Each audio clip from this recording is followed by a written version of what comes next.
جناب صدر، محترم اساتذہ کرام اور میرے ساتھیوں، السلام علیکم ورحمۃ اللہ وبرکاتہ۔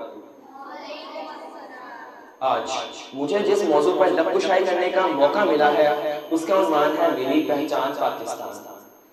سامعین گرامی، میری پہچان پاکستان، میرا ایمان پاکستان، میری آن پاکستان، میرا سامان پاکستان، میری عزت اسی سے ہے، میرا عنوان پاکستان، اقبال کا تصور پاکستان، قائد اعظم کی جدوجہد پاکستان، جی ہاں وہی پاکستان جس کے اصولوں کے لیے 100 نہیں، ہزاروں نہیں بلکہ لاکھوں لوگوں نے قربانیاں دی۔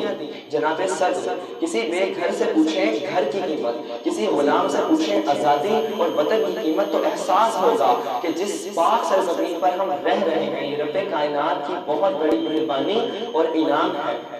اس وطن سے وفا تم بھی کرو ہم بھی کریں، اس وطن سے وفا تم بھی کرو ہم بھی کریں، اس کا جو حق ہے ادا تم بھی کرو ہم بھی کریں۔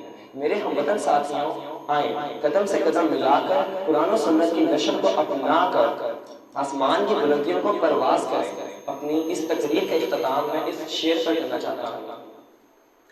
کھڑے تھے ہم بھی قسمت کے دروازے پر، کھڑے تھے ہم بھی قسمت کے دروازے پر، لوگ دولت پر گرے ہم نے وطن مان لیا۔ آپ کی سماعتوں کا شکریہ۔